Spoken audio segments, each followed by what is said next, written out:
Okay. Starting the water demand committee meeting for August the 1st, 2024. And I believe the time is 1:30 or a little after, 1:31. Roll call. Chair Edwards. Here. Director Anderson. Here. Director Paul. We have a quorum. Thank you. Thank you. I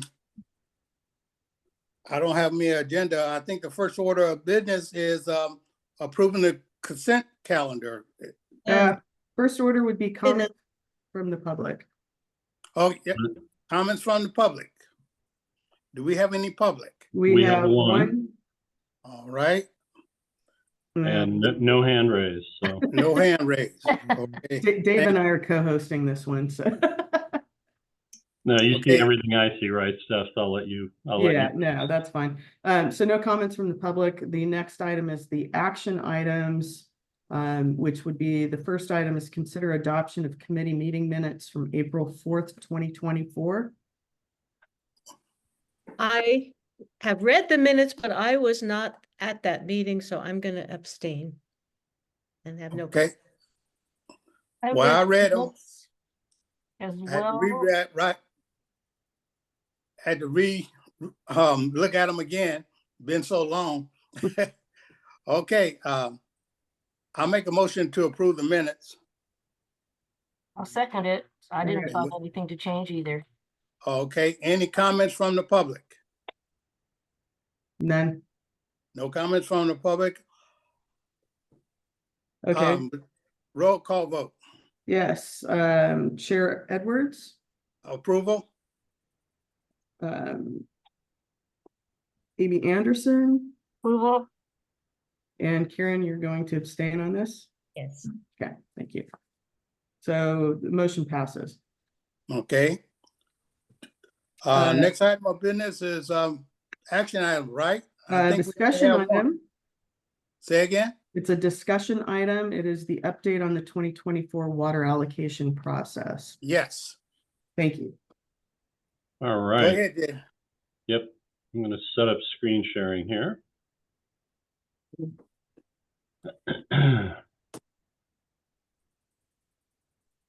There we go. Move that. Great. So this is an update because there's a lot of movement which is about to happen.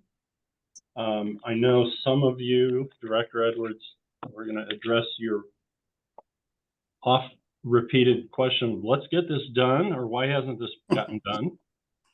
There's reasons for that, but I want to let you all know kind of where we're at. So the allocation process has a supply and a demand component to it. On the supply side, we're looking at a new 2,250 acre-feet per year from the Pure Water Monterey expansion, not all of which is allocable. Or if you look at all available supplies in a different fashion, you might think all of it is allocable and then some. So we'll talk a little bit about that.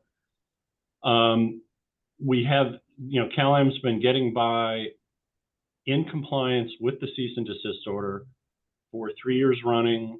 Next year, while the expansion project's being built, it'll be a 4th year. This was discussed briefly during the water forum last Friday. So there is no trespass. How it's been being met, though, the last incremental pieces of supply are things like Sand City desal, Table 13 water rights in 2 wet years in a row, carryover credits in the Seaside groundwater basin, and so forth. So there's some element of this new supply that probably should be left behind to meet current demand, because current supplies have some of these vagaries to them at the margins. And then, of course, on the demand side, we need to look at what is the 25 to 30-year demand, hotly debated between, of course, us and Cal-Am. That's subject to the whole phase 2 proceedings. But then what we tend to do as you've seen in the adopted water supply and demand forecast, is we look at an outside growth forecast by AMBAG and rely on that for the cities as to what's going to happen in the future.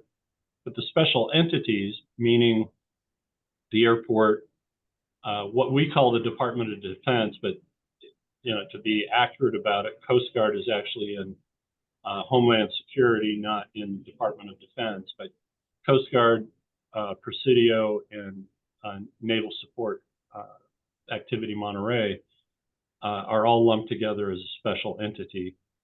And not all the need will be met on day one is our current plan. So on the supply side, how much should be set aside for current use? When you look at the available supplies, you have Pure Water Monterey expansion, the Carmel River water right, the Seaside Basin water right. ASR on average, based on CalAM's own numbers, should yield about 1,210 acre feet per year. By their own admission, their third-party consultant didn't look at storage, didn't see the S in ASR apparently, and so they've come up with a probabilistic number for ASR that's much lower than 1,210 acre feet, but over a 59-year hydrogeologic set of data, 1,210 acre feet is the average. You should be able to get that out of ASR. Sand City desal varies. 200 is our target. With extended drought, that drops because of source water issues and discharge permit issues. And then another area that CalAM tends not to give any value to, all of the Malpaso available water right, 86 acre feet, is available for service to either the Malpaso rights holders, who are fed through a CalAM meter and a CalAM bill, so it's CalAM demand. So it should be a CalAM supply. And then there are about 20 acre feet of Seaside Basin alternative pumpers or non-CalAM standard pumpers who are allocating their water to different sources. And so that represents a non-CalAM supply that's being put into the CalAM system and is fed to CalAM customers through a CalAM meter and a CalAM bill. Same story. It's in the demand side. So it should be in the supply side. Current use, yeah, go ahead, Karen. But you're on mute. I just have a question before you move on to the next slide, but maybe you're, that Sand City desal, I mean, I keep hearing that the work is underway to solve the production problems there. Yeah. So is there any progress being made on that? Yeah, they did a bunch of in the building work. They still haven't permitted the new source well. And that's just because of the Division of Drinking Water's queue is a little slow getting through the state drinking water folks. But the combination of the two should bring it back to, close to 200 or over 200 acre feet per year. I think last month we saw like 13 acre feet.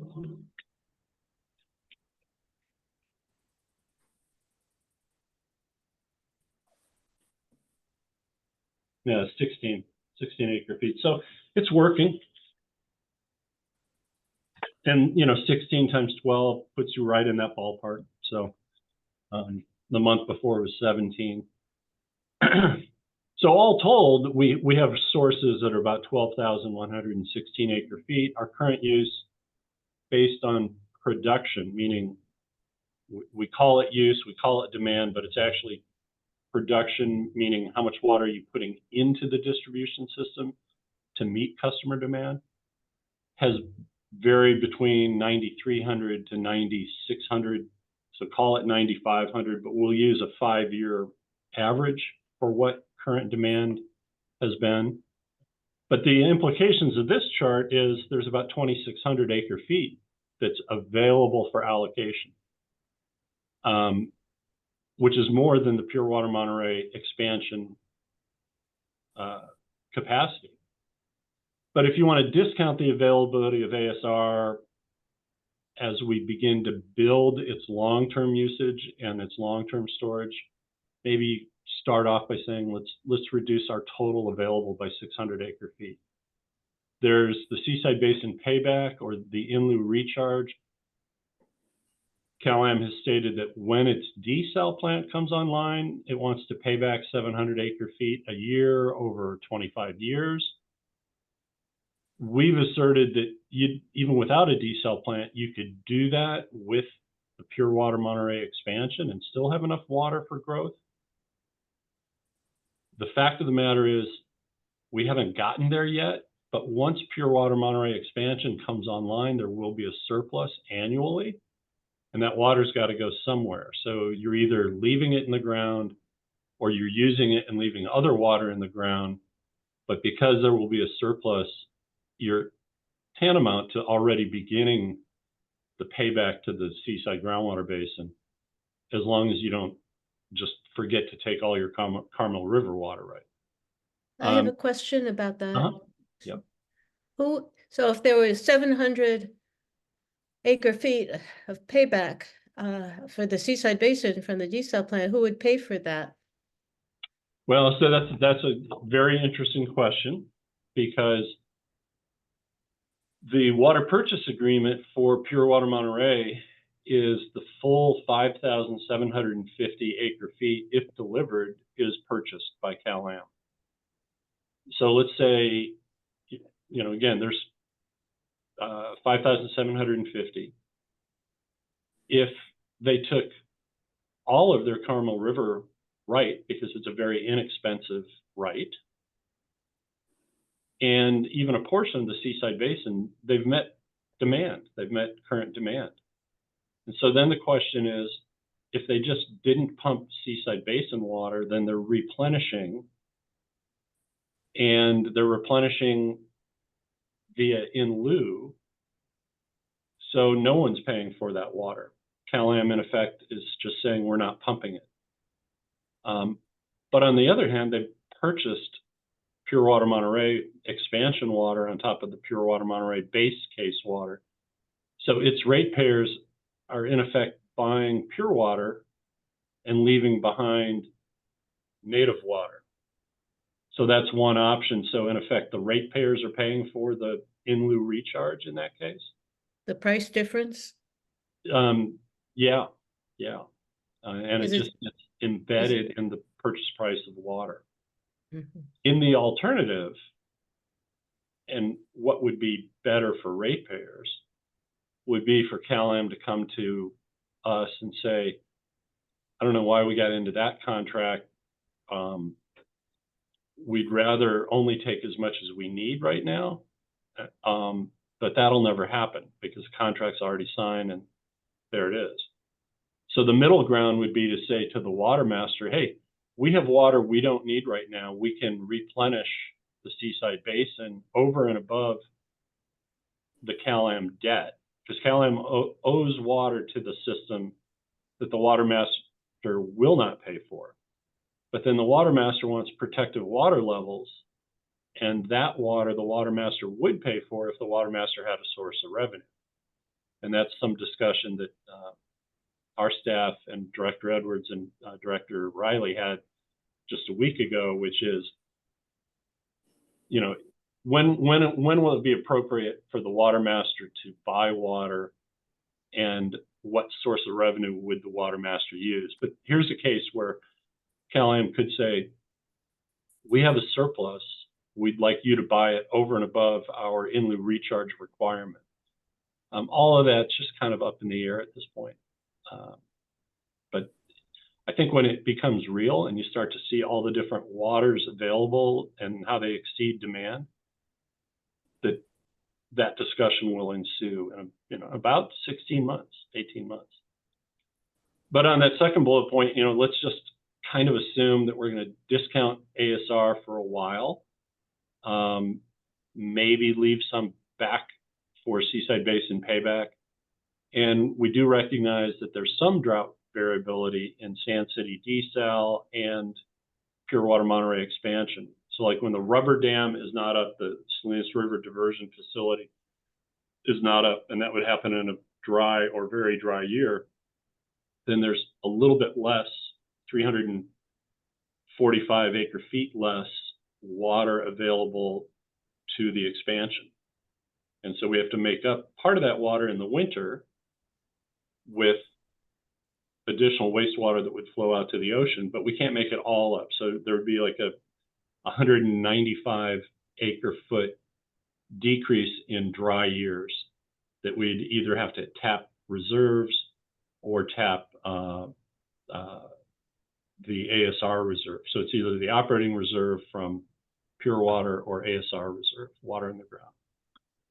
So anyway, if you make those kind of adjustments on paper, then you would say just over 900 acre feet is available for allocation. The reality is, if we do something like that, is we know that there are alternate ways to achieve that 700 acre feet, as we just talked about.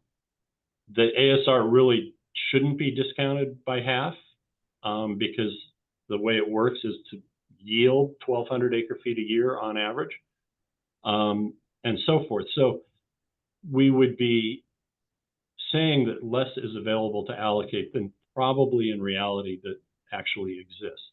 There's more water there.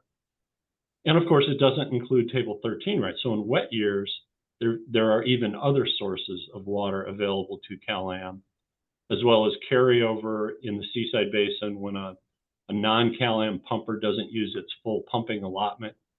Then the next year, CalAm and Seaside Muni get to use that unused prior year carryover. And then, as I mentioned, storage. I mean, even today, we've got almost 3,700 acre feet of ASR water in storage and 2,200 acre feet of Pure Water Monterey operating reserve in storage. So, I mean, right now we're sitting on, almost 5,900 acre feet that if we had a little hiccup or a drought year next year, we'll still be able to meet the CDO because there are places where that water can come from, not the least of which is, even in drought, the Carmel River aquifer has about 5 years worth of water sitting in it right now at the level of this water right. So they could pump for 3 more years of drought and still meet their full Carmel River water right. There would obviously be discussion with the fish people, with our regulators, over the wisdom of doing so. But by right, they could do so, and the water is there. On the demand side, this is going to sound very familiar because most of it is how we do our demand projections for our adopted demand forecast. But we're going to need to redo it because the last time we did a demand forecast was 2022. The AMBAG growth forecast has not changed since then, but we've got a little bit more consumption data. And the way we do it is, and I may change this to 5 recent years because we've got a nice record, but we need to go outside of the COVID years. And the 2 years prior to COVID were a below normal year and a very wet year. The 2 years after COVID that we have data for, one was a dry year and one was a very wet year. So there's no normal years in there, and there is a normal year. You would think a very wet and a dry year would probably average out to normal, but we may go back and get a normal year from 2018 or somewhere right in that recent history. So then we map consumption by residential and non-residential use and by jurisdiction. And then we use those numbers to basically establish proportions or percentages of how much of our current use, and when we say current use, last 5 years of production was used by Monterey, by Seaside, by residential customers by commercial customers. And this is a recognition that not every city grows at the same rate. Some cities are kind of anti-growth. Some cities have no raw land. So it's a recognition that the city's prospective forecasts will be different for each jurisdiction. So we use that consumption data to get the proportions of use, but then we throw out the actual consumption and we remap it to production. And that's because production is supply. We're talking about a new supply, and the impact of supply is how much are you feeding into the distribution system to meet the needs of all the customers, but to also meet the needs of a fire hydrant that gets rolled over by a truck, pipes cracking in the ground, you know, all the losses. We don't have to then predict the losses. We just go to the bare bones production side and say, how much do you need to feed the system to meet the demand at the other end? And then we take the 25-year growth rates from AMBAG for population and for job growth, and then we apply those growth rates to the water currently used today, meaning last 5 years, and that establishes what the water growth is going to be for each jurisdiction in residential and non-residential. And then that's where you see that water growth is going to be different for each city. Now, that's with one caveat. 3 of our cities have old Fort Ord lands, and potentially the unincorporated county has land that could be deemed to be outside the CalAm service area. So we need to make an assumption as to how much of that future population is going to be served by others, meaning basically Marina Coast. Then we need to take a look at the housing needs allocation, which, as I've already described to you, we know there's a disconnect between RHNA numbers and population numbers, even though AMBAG did both of them. And, you know, we've already talked about our very scientific idea of adding the two together and dividing by 2. And then on top of all of that, we had the airport and the Department of Defense needs, and we have surveyed them. We have numbers for them. The 3 military branches all pulled together and came to agreement on one number for all 3, which was nice. So anyway, we have that, and we will be kind of releasing that to folks. So we're going to have 8 little baskets, you know, 6 cities, the airport, and the Department of Defense. And then the question is going to be, you know, what will that number be? And it won't be everything that we determine that they need. We're going to try to allocate about 1/3 of the stated needs. So we'll go through that demand side analysis, and that will be the number that we, the district, say we believe you need. Every city will probably say, well, wait a minute, you know, we think we're going to grow faster, bigger, longer, sooner. And then we'll get into, hey, that's why we were so meticulous in the process. It's based on growth rates, based on AMBAG's regional growth forecast, marked a little bit to market for housing. But here's what you get started with. And we're not really in the discussion business. And last time we talked about this, I tried to make that clear to the board that we don't really intend to have a long series of meetings because there's no need to once you understand the process. Here's what your stated needs are based on AMBAG, not on us. And let's give you something to get started. And then you come back and demonstrate to us what your growth curve looks like. And we'll have the 2/3 of that need still waiting for you when you come back. So why haven't we done it already?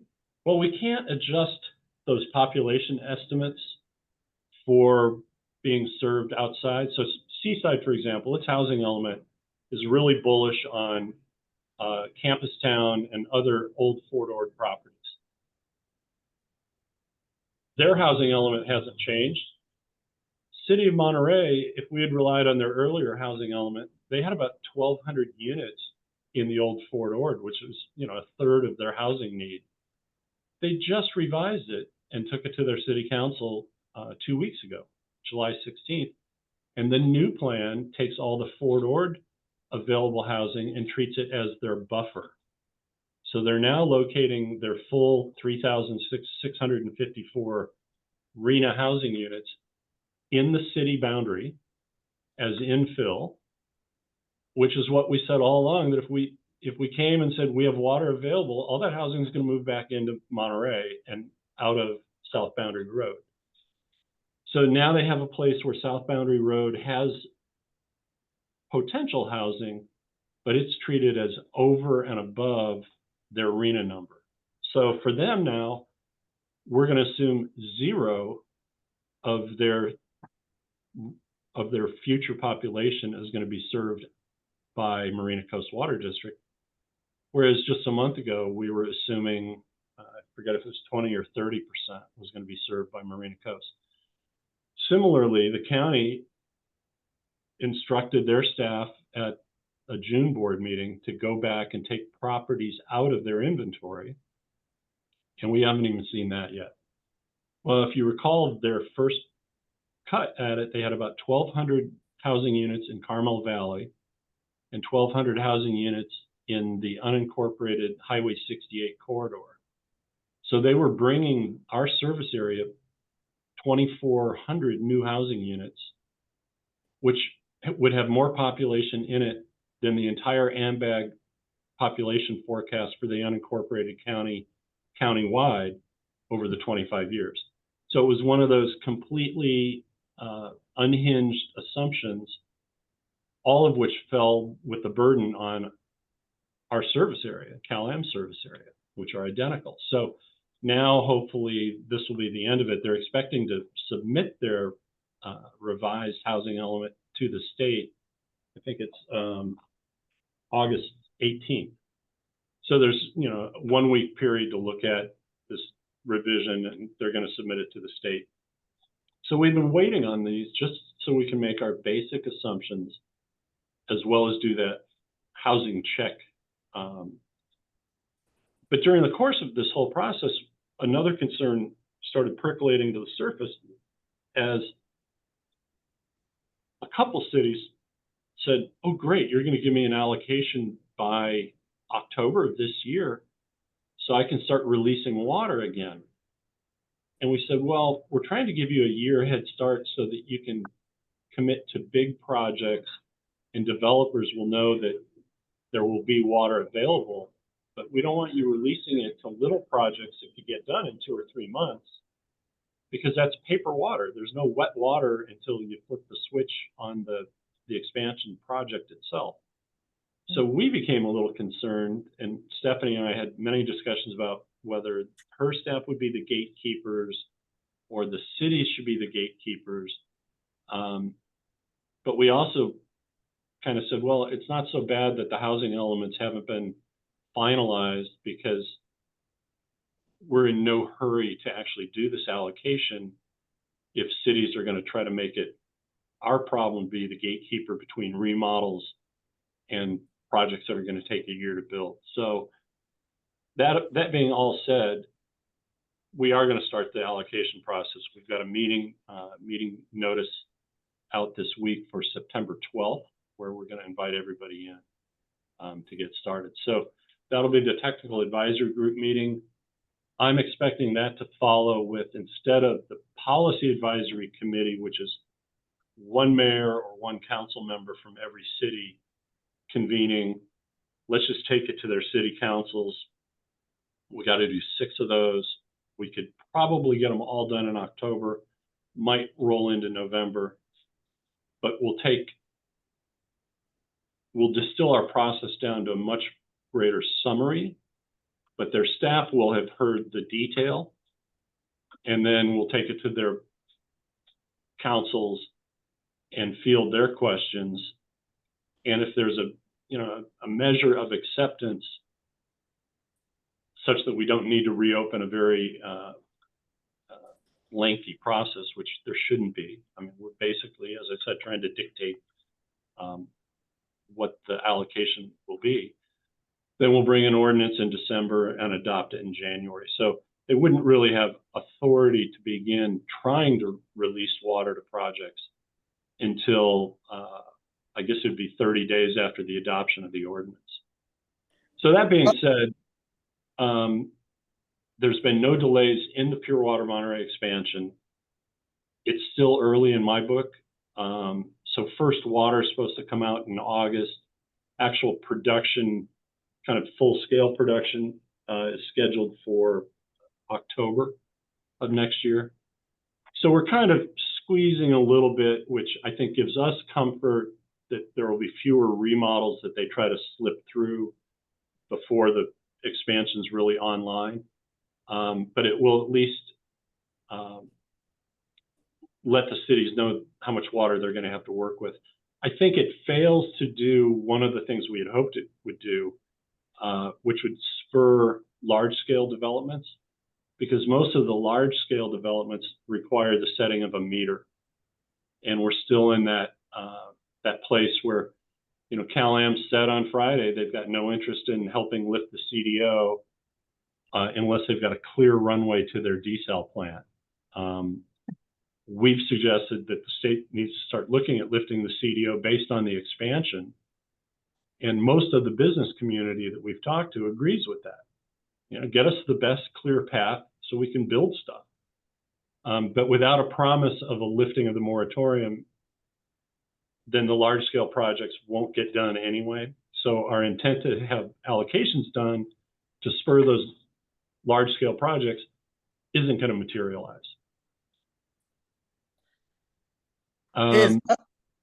Yeah, let me just share one other thing first. Okay.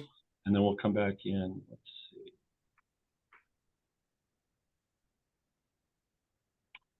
Well, can't share it if I can't find it.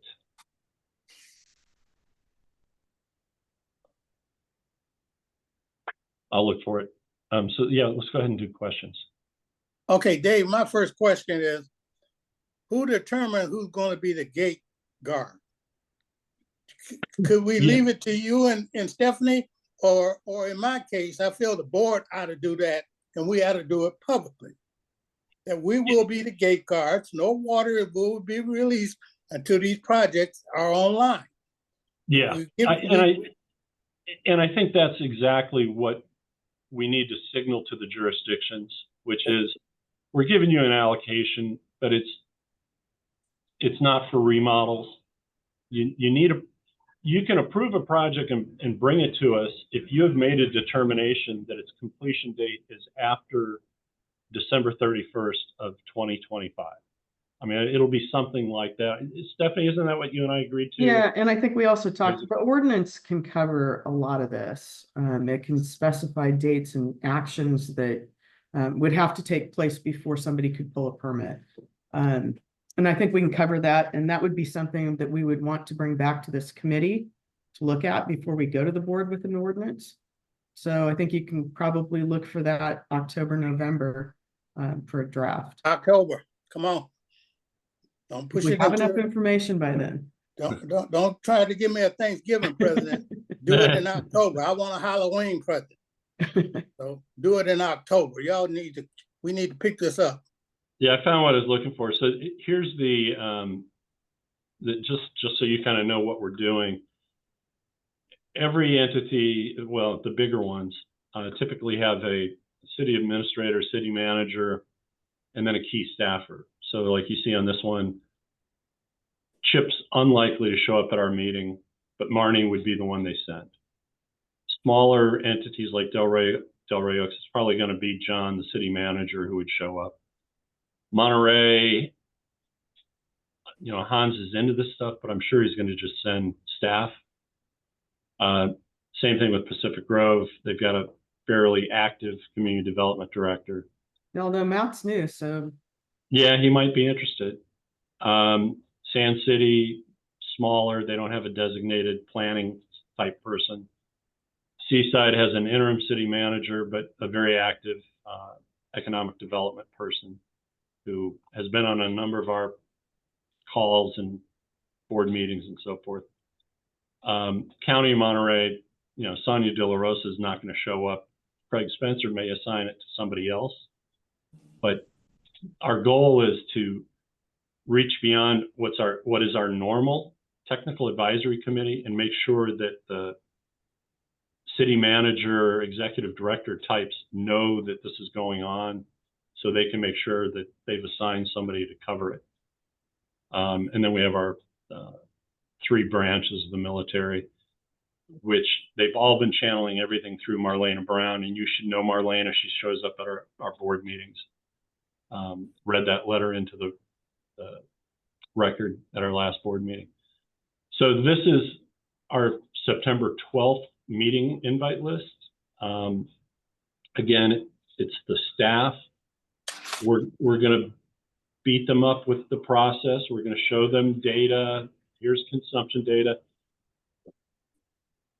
The one mildly entertaining part of being a part of this is they actually will get to see kind of who uses water, because I think it comes up every once in a while. I'll share it with you every once in a while. Like, you know, Monterey uses this much water every year, roughly. And, you know, the commercial usage is different between cities because Seaside has more commercial square footage than Monterey does, but Monterey has more hospitality square footage at a higher margin level than Seaside does. And so you start to see the haves and have-nots of who uses water really does relate to where do people go to stay, where do people go to eat on the non-residential side. And so anyway, it's interesting, but the reason we're going to kind of beat them up a little bit with detail is when we go to their city council, we're not going to get into the details. We're going to say there was a process and your staff participated in greater detail. And I don't want to have to explain any of this to a city council member.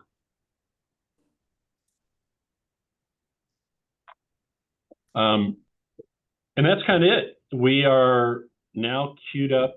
As long as the county gets their housing element out with enough time for us to do this rework, you know, because it's been over a year and a half, almost 2 years since we last did a demand analysis and these growth rates and so forth. And it's not going to change much, but I wanted to at least reflect, you know, we've had 2 more years, water years. Unfortunately, we won't be able to get this year into the books. But when we did the demand forecast last time, we only used pre-COVID water years to do the mapping. And now we've got 2 post-COVID water years. And I think that the first post-COVID water year had a little bit of that revenge travel in it, because you remember when COVID kind of got over, people just did their pent-up travel. And so what we saw during COVID is, as you would expect, residential use went up, commercial use went down. People didn't travel, people didn't go out to restaurants, people didn't get to show up at work. But the working at home and the staying at home, it skewed things. So we really don't want that in the data. But even in the post-COVID era, there was that pent-up travel that occurred that skews it a little bit. But you know, by using 4 or 5 years, it'll all get lost in the averages. So Dave, when are you going to be able to do that demand analysis? Yeah, so prior to our September 12th meeting, it has to all be done. So I'm just waiting to see what the county releases. Okay, have we send the county an email? We need to put a deadline on it ourselves. Yeah, it's well, the deadline on the county is the 12th. That week it's supposed to be out. That's the last piece of information that's been missing. Okay, the 12th of September? No, 12th of you know, next or week and a half. Yeah. Good. So yeah, and that'll give us enough time to have a package put together for the technical advisory committee / group. And as I said, they will get the details. So we're going to show them, here's consumption, here's our little consumption module. Okay, and then we take that and we say, we're going to take these results and we apply them to the production history of the last 5 years, and we'll show them how that happens. So they're going to go through each of those steps in our meeting so that they will understand the connection between the end and the beginning. And that's all we want from them, is to know that I won't say it's a flawless thing, because not our doing, but because what the housing numbers indicate is different than the population numbers, and we can't fix that. The nice thing is Hans Usler last week told me that he's made a point to Margaret Toomey, the AMBAG director, that next time they do this, they need to pay closer attention. And I told him that we were going to do the same thing after we get through the cycle. We didn't want to kind of upset the current apple cart. But it's good that he's having that conversation, because it's a nonsensical outcome that you would have, you know, like in Monterey's case, you need 3,654 housing units, but AMBAG's 25-year growth forecast is just over 1,100 people. Makes no sense. Yeah. It's true. And then you have to try to explain that math to them, and that leaves people scratching their heads. I met with a coalition of about 12 people in Carmel this morning, their housing group. And I had to explain the same thing. I said, you know, your growth forecast says you're going to increase population 35 people. And they said, but we have to do 349 housing units. And I said, yeah. And we're over there trying to make sure there's enough water to serve. Which data point do we use? Because if you actually build them, and if you've looked at the housing stuff, there's 4 categories: very low income, moderate, and above moderate. Well, in Carmel, above moderate will probably get lapped up by second home people. But the other 3 categories are going to be full. They're going to have residents. So if you've got, you know, call it 260 units of affordable or moderate, that's 500 people. So is it 35 people or 500 people? You But know, don't forget, they're counting ADUs. Yeah, well, we had that discussion today too. You know, and our concern about ADUs in Carmel is they're not being lived in, they're not rented, they're becoming guest homes, but they're able to push them through the planning process as an ADU. They have enough space to do that, to build those? That's kind of tight in those lots. Well, Stephanie, you're a planning commissioner in Carmel. Yes, yeah. Yeah, that square footage doesn't count on those, so they can Really? put them on there. Yeah. So Dave, when would you have, is this presentation that you just gave us, is that ready for the board to hear and the public to hear? This one? Yes. Yeah. Can through the chair there, the board chair, can we get this on the agenda for next month, for this month, August? Yeah, we could do that. Yeah. If the Okay. chair just said. And lay it out. And any questions of, like that question, who's going to be the gatekeeper? I like that to be brought up, so the board can talk about it. And if anything, make them take action on it. Say, make a motion. We will be the gate guards on this. And even though we can carry it out through the ordinance, just being upfront with the public and the cities,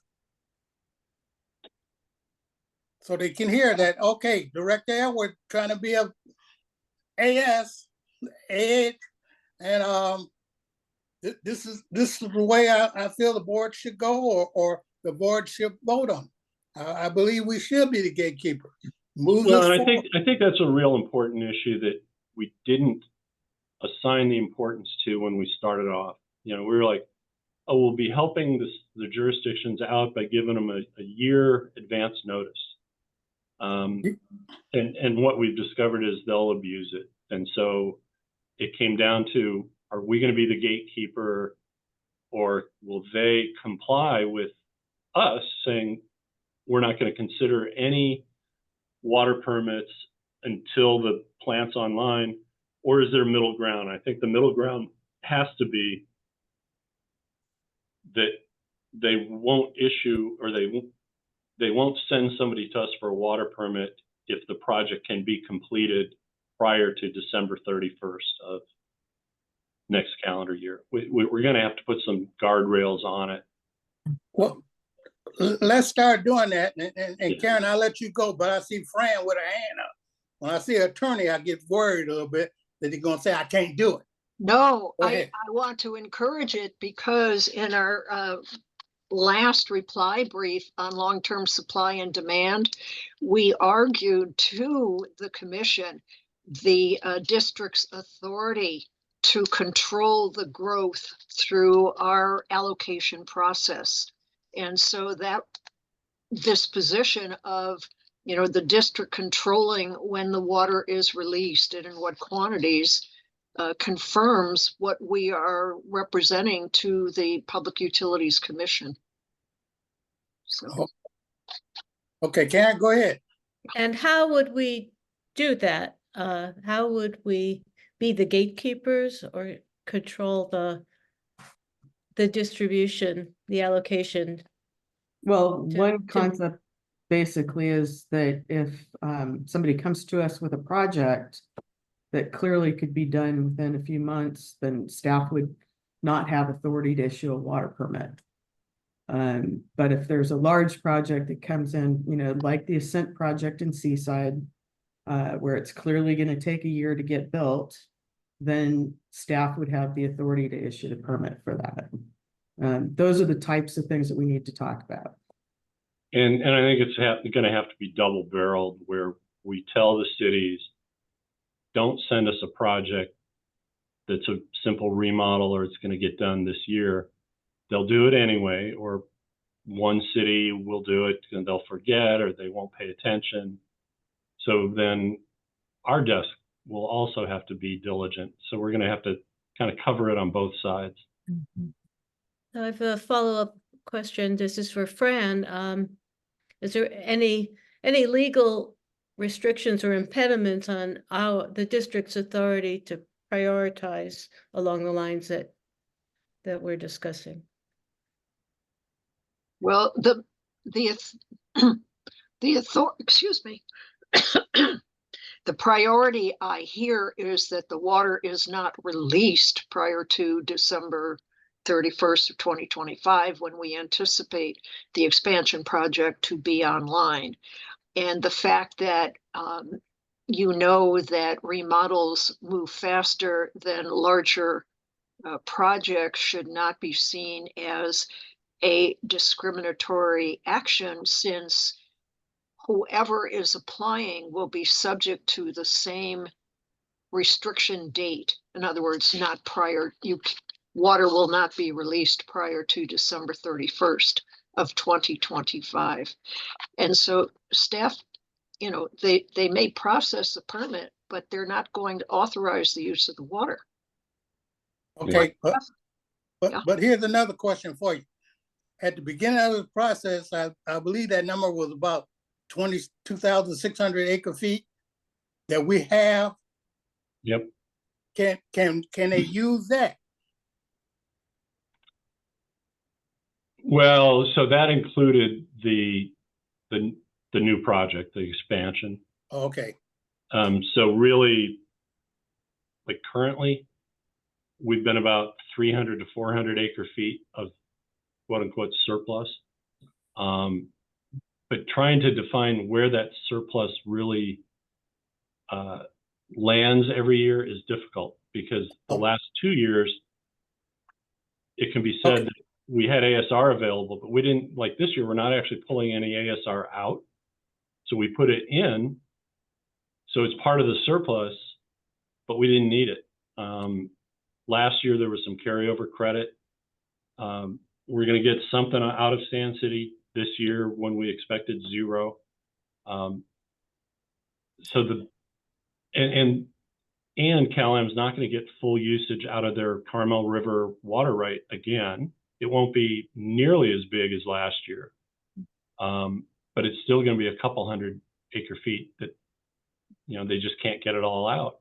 And honestly, the fish regulators, so National Marine Fisheries Service, you know, they come at it differently. They look at the June pumping off the river. They're like, oh my God, you took so much water in summer. And it's like, well, we didn't deliver any pure water Monterey water because under contract, we had already met the fiscal year delivery requirement.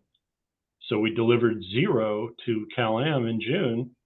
They had to make it up somewhere else. So they made it up off the river where they have a legal right to do so. But they, you know, they're never going to get precisely 3,376 acre feet, because if you're trying to get right on the number, the risk of going over the number is greatly enhanced. So the goal is to come in under the number, but not 950 acre feet under the number like last year. But anyway, there has been a surplus in the system each of the last 3 to 4 years, but we can't say, oh, each year it was because of that resource or that resource or that resource. It's Okay, so it's safe for you to say that we discussed this, and if we had to say it again in public, it's been discussed about this. I bet the option is to wait until the plant is online, Yeah. and nothing should be given out. I just want to have that discussion and put it out there so we can tell the public as much as we can so we can move forward on this. I just want to make the allocation. You got water, you can plan for it. Yep. The board can sit there and clean our hands of it, but we're in charge. We're in charge. So yep. Let's get there. Yeah. So and Amy I said we agree. can add it to the agenda. So I think, you know, we'll have that discussion at the August board meeting. Yeah, make through the chair, make it sort of like you know, I don't know if you want to put that action in there that the board will be in charge, because it's going to go in the ordinance. But I just like to see us move up and make some decisions that we got to make, and these tough decisions that the board is going to have to make, not just direct airworks. All y'all are going to have to make, you know. So I hope we can move this forward. Well, I support what Alvin, what Director Edwards is saying, is just to try as best we can to inform the public of what we are doing, and give them as much as possible an idea of what to expect. It's hard, it's challenging because it's complicated and there are variables, but we can figure it out, figure out a way to let the public know that we are thinking very concretely about how to allocate the water. I'm not trying to, yeah, thank you, Karen, because I'm not trying to stop growth. I'm trying to water. We're the water management district. I keep telling folks that we're the water management district. We need to act like we're the water management district. Well, and interestingly, with this Carmel housing group this morning that I talked to, they expressed a concern similar to one Stephanie and I have talked about, which is we've had 30 years of water scarcity, 40 years really. And the mentality isn't going to change. So suddenly we give them water. Their first reaction is, it's not enough. You should give us more. And our response is going to be, we have more.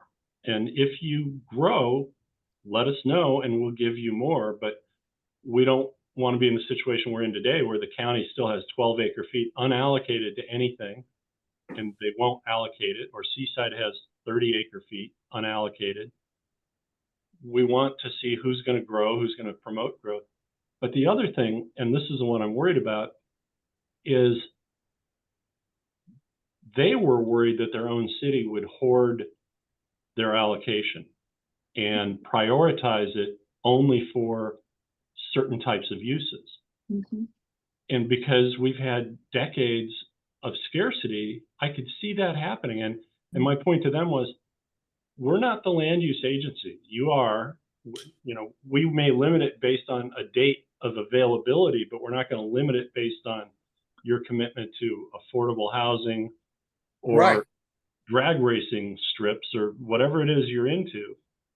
they have to decide what they're into. But our concern is they may hoard their allocation, prioritize types of uses in their city. Each city will be different with different sets of priorities. And then you'll hear that water is still a barrier for growth. And, you know, I told the group today, we're trying to get out of the front pages and, you know, fade into the gray back there where we don't make land use decisions. It's not a limiter to your ability to build things. We got to lift the CDO, get rid of the moratorium, and let it just be that you open a tap when water comes out. And that's how it's supposed to be. You're not supposed to read about your water district regularly. Now, and we can explain that we're trying to allocate it in such a way that it actually facilitates growth, because if one jurisdiction is going to use its initial allocation faster than another, say, and it will be able to get more faster than the other if it's building more and using more of its allocation. Does that make sense? Totally. And we keep saying, you know, show us, because you got one city saying we're going to build all our housing in the 8-year period, and you got another city, you know, right up on page 2 of their housing element saying we're under no obligation to build any of this. We're just here to entitle it. And so let's see who builds. And then the other piece that we want to see, and you've heard me say this before, it'd be great to have no moratorium, no CDO. You can set meters in an unfettered fashion and go out 5 years and say, how fast are we growing? Oh, we're growing at half the rate that we predicted in our demand forecast, or twice the rate, or, you know, 1/4 of the rate in that overinflated, sorry, Josh, CalAm demand forecast in the urban water management plan. You know, then you'll begin to see some real numbers, and that's the place I'd love to be at, where what's it look like? What does water usage look like without a moratorium and without the barrier of scarcity? Yeah. And that'll answer all the questions, and we don't have to predict anymore. We can actually see the data. I think So that Dave, when were you thinking of going to the city councils and mayors and explaining this to them? When do you think we should do it? Yeah, October. And if we can't fit them all in October, then the first couple weeks of November. I have the city council calendar sitting here, but I want to get the September 12th meeting, kind of all that material done first before I commit to city council.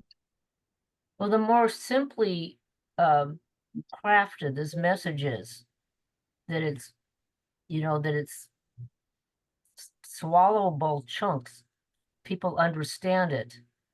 If we don't have to go into the weeds Yeah. too much, and, you know, unless some individual takes you aside, then we just keep repeating it, they're going to get it. Yeah, the weeds kill us. Yeah. And unfortunately, I think in the phase 2 hearings, the weeds are the problem, because who's right and who's wrong is nestled deeply in, you know, your ability to read the details and understand who made the mistake. And no judge can do that easily. Your September 12th meeting, is that with the PAC or is that with the TAC? It's the TAC, but it's kind of the expanded TAC. The invite list is a little more than the TAC. Okay, so are you going to have one with the PAC? No, that's what we're going to do with the city councils instead, because the PAC is one representative for each political body. And you might as well take it to all 7 council members in Pacific Grove and all 5 in Seaside, because you'll get the mayor, you'll get the city council, and that way you don't shut somebody out of their question. You know, it's just. So at our September 16th board meeting, are you going to have this all wrapped up where you can say, this is what I'm taking to the council? This is Yes. what, Yes. And unless there's some sort of major revolt at our well, September 12th well, if meeting. it is, it's gonna be one anyway, probably, because we're the bank. Yep. We're the bank, and you don't like what the bank gonna do, but you gonna deal with the bank before, and they say no, they then you can do. But sue Yeah, and whatever, but we Well, and are to the Amy's bank. point about trying to simplify, it really does come down to a real simple thing. There's this much water available, new water, first time in a long time. And we're going to give away a portion of that, and here's your portion. Now, how we got to what your portion is, there's a lot of math was involved.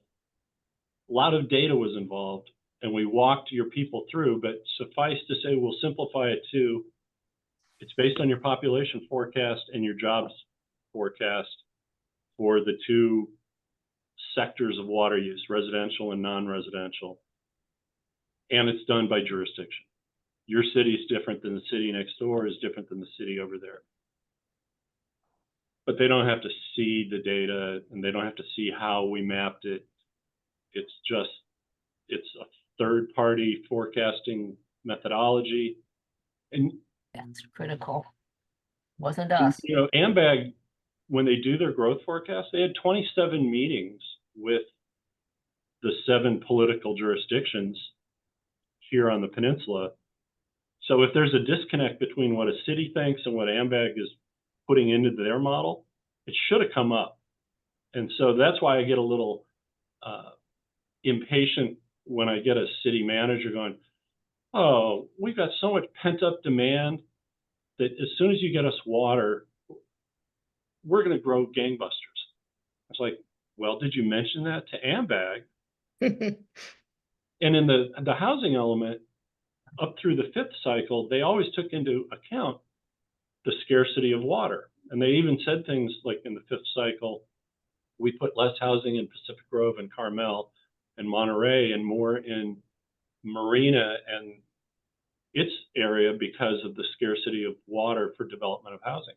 Well, in this 6th cycle, the state said, do your work as if you have no constraints. And so they're doing housing numbers based on no problem with water.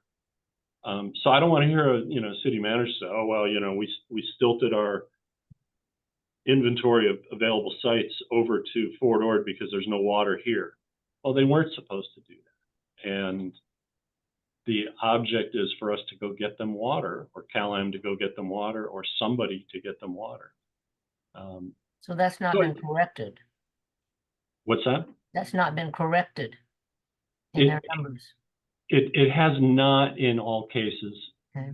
But City of Monterey just, as I said 2 weeks ago, Yeah. did a complete flip-flop and brought the Yeah. housing back in to the CalAm service area. So it's, we're trying to do perfect in an imperfect world. Okay. So looking forward through August this month. Next month, we're going to be hearing about allocation. And the more we hear it and the more the public hear it, the more they're going to understand that the district is going to manage the system and move forward. So Karen, you have anything? Chair Amy, you have anything? Nothing So, more. Discussion. For future agenda items, I don't know if you want to, Dave, or not, but I believe we ought to answer the Business Coalition letter. And can I, next meeting, can you draw something up that we can present to the board about that? I'm out of state. They want a project and they want to prove on to something that if they don't get what they want. So. Yeah, that's an interesting, I don't know if all of you have seen that, but as I have not. I kidded John Tilley. So they adopted a policy as the Coalition of Peninsula Businesses that they would support what they call the early lifting of the CDO as long as it doesn't come at the expense of a commitment to the desal plant. And I kidded John Tilley. I said, I saw the manifesto you wrote, something about horses and barn doors and when they were closed, because if we get the CDO lifted and the moratorium lifted, it will happen before there's a desal plant. So for them to say, we only support the lifting of the CDO as long as you continue to support the desal plant, and if any of you supporting the early lifting of the CDO use that as a hammer to deny the desal plant, then we conditionally take back our support of lifting the CDO. And we need to answer that.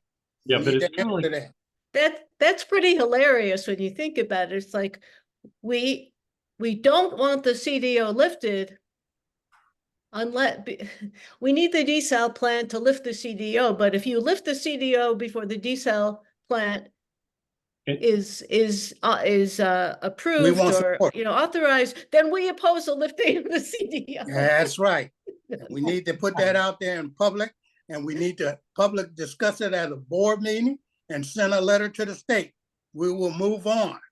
Yeah. With them or without them. yep. So do Alvin? Okay. That's the attorney saying I can't Yeah. probably do it. Well, go I was ahead. just going to say that we can be in a position where we actually have a project with water available, but unless we can get the CDO and the moratorium lifted, the jurisdictions won't be able to access that water. The district won't be able to release that water. So I think that the public opinion, even in the business community, would understand the reality. If you want the moratorium and CDO lifted, you need to be supportive of what we're trying to do. We've put together a project for you. It's going to be online providing water, but there are members within your community who are not supporting it. How can that be? Yeah, and I told the Housing Coalition this morning too that we will be issuing permits, and as long as it's a non-controversial program, our local rule will be in place, which means anything that has a meter. So if you're putting 2 units above a commercial property in PG or Carmel, Okay, you can even do though it. we're sort of like under the Brown Act, but we don't have to be under the Brown Act, but we carry that out. Let's continue this discussion and put it on the agenda for our next meeting that we have with the committee. Yeah. So,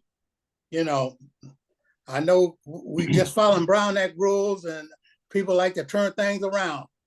We don't have to, but we've been doing it so far.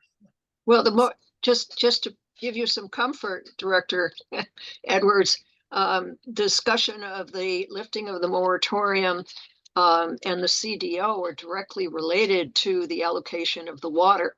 I mean, they are hand in glove. So, well, I don't want to be like Greenfield, and the judge ruled against it. okay. Yeah. Yeah. So that's why I'm just following. So, but suffice to say that issue continues to come up, and when the new supply is available, we're not holding back based on the moratorium. If a project comes through that can use existing meters, we will issue a permit for it, just as we have been doing previously. If there's credit or an entitlement or a jurisdictional allocation, they come in with the water release form. Yeah, sure, we'll issue the water permit. And so we'll do the same against the expansion, but any major project is going to need a new meter, and that's why our focus has to be on lifting the moratorium based on the expansion, not sitting around waiting, because that's right. And that's why I want Kevin to Tilden in the water forum on Friday said, well, we need the lawsuit against the Coastal Commission to be dropped, and we need to meet the conditions of our Coastal Commission permit in order to support the lifting of the CDO. So they're still squarely in the camp of no help from us, no help from Cal-Am. without a decel plan, or at least a Well- clear path to a decel plan. That's the purpose of us moving. Yeah. Moving ahead. I've been saying this for years. Some people in the community is not going to get behind the district until we show them that we are going to manage the system, and they're not going to like the way we're going to do it.